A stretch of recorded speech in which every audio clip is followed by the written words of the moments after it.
आज के इस वीडियो में आपका खैर मकदम है।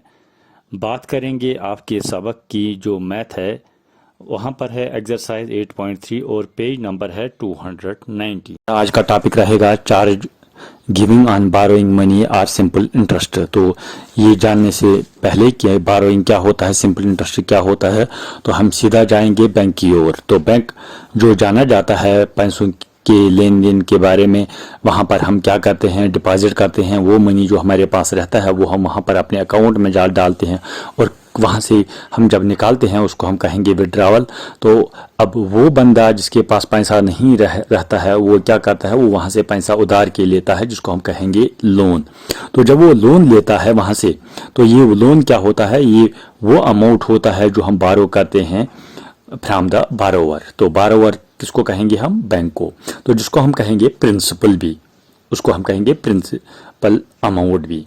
तो अब जो हम वहाँ से हमने अमाउंट ले लिया, लेकिन बैंक तो यूं ही नहीं देगा हमको, वो कुछ पैसे एक्स्ट्रा इस पर चार्ज करेगा, जिसको हम कहेंगे इसने हमसे कुछ पैसा एक्स्ट्रा में लिया, सूद ले लिया। या हम कोई पैसा हम जब वहाँ पर जमा करते हैं तो हमें कुछ जो बिजनेस ट्रांजेक्शन्स में हमें कुछ पैसा ऊपर में और मिलता है, उसको हम कहेंगे हम बैंक ने हमको सूद दे दिया, इंटरेस्ट दे दिया। इसी तरह वो बैंक भी किसी को जब वो बारो करता है, किसी को पैसा देता है, तो वहां से उसको क्या लेता है, एक इंटरेस्ट लेता है। ये क्या होता है इंटरेस्ट, ये होता है वो money, that means that some extra money to the bank जो उसे लेता है। तो जब हम अब जो मैंने सोचा कि चलो जो मैंने अमाउंट वहां से ले लिया तो मैं अब उसको देता हूं, तो ये टोटल अमाउंट जो होता है, एक तो पैसा जो मैंने वहां से उधार लिया था वो पैसा, जिसको हम कहेंगे प्रिंसिपल अमाउंट, और ऊपर से इंटरेस्ट जो उस पर चढ़ेगा वो हम उसको देते हैं। ये कभी कभी हम क्या कहते हैं, एक साल के लिए वहां से लेते हैं उधार,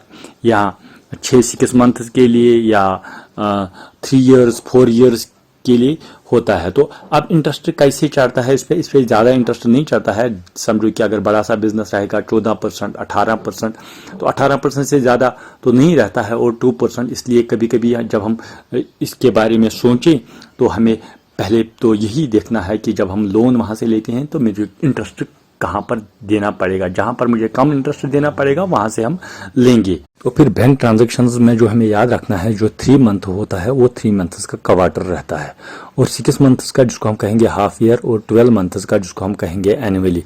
इसके हिसाब से हमें इंटरेस्ट देना पड़ता है। जो इंटरेस्ट है वो 2 तरह का रहता है। एक तो रहता है सिंपल इंटरेस्ट। सिंपल इंटरेस्ट क्या होता है, ये जो मुद्दत रहेगी वो कम टाइम पर रहेगी, जैसे कि 6 मंथ्स के लिए, 3 मंथ्स के लिए, या 12 मंथ के लिए, एनुअली, हाफ ईयरली, इस पे सिंपल इंटरेस्ट कभी कभी लगता है। और जब कोई कहता है कंपाउंड इंटरेस्ट, ये समझो लॉन्ग टर्म के लिए रहता है, 2 साल, 3 साल, 4 साल। और कभी हम कहेंगे कि मंथ के हिसाब से भी जो क्वार्टर्स रहते हैं, क्योंकि जो फाइनेंशियल ईयर रहता है एक बैंक का, वो स्टार्ट रहता है फ्रॉम 1 अप्रैल टू 31 मार्च तक। भी फाइनेंशियल की बात रहेगी, फाइनेंशियल ईयर होता है कहाँ से, फिर 1 अप्रैल से लेके जो नेक्स्ट जो रहेगा 31 मार्च तक, वहां तक। सिंपल इंटरेस्ट हम कैसे कैलकुलेट कर सकते हैं, तो इसमें आता है जो भी अमाउंट जो हमने वहां से लिया था, जिसको हम कहेंगे प्रिंसिपल, एक वो multiplied by rate divide by 100। तो अब टाइम की बात आ गई, तो टाइम क्या लिखेंगे, तो कभी कभी हम ऐसे भी लिखते हैं, क्योंकि अगर टाइम 1 साल के लिए रहता है तो हम वहां पर 1 ही मल्टीप्लाई करेंगे। तो प्रिंसिपल ज़रबी रेट और ज़रबी टाइम डिवाइड बाय 100, क्योंकि परसेंटेज है इसलिए हम 100 के नाम से। तो सिंपल इंटरेस्ट कैसे करेंगे, RPT डिवाइड बाय 100। तो अब जो अमाउंट रहता है यहाँ से हमें क्या मिल जाता है, इंटरेस्ट, खाली सिंपल इंटरेस्ट या इंटरेस्ट मिल जाता है। तो अमाउंट किसके बराबर आता है, जो हमने पिछली बार भी कहा था, अमाउंट आता है जो वहाँ से हमने उधार लिया था, प्रिंसिपल प्लस जो इंटरेस्ट है, जिसको हम सिंपल इंटरेस्ट के नाम से भी कहते हैं, और प्रिंसिपल प्लस सिंपल इंटरेस्ट, ये टोटल अमाउंट रहता है। अब कंपाउंड इंटरेस्ट जो इसका दूसरा टाइप है, कंपाउंड इंटरेस्ट जो लॉन्ग टर्म के लिए रहता है, ये भी प्रिंसिपल पे अमाउंट होता है, ये based on principal amount and accumulated interest on interest.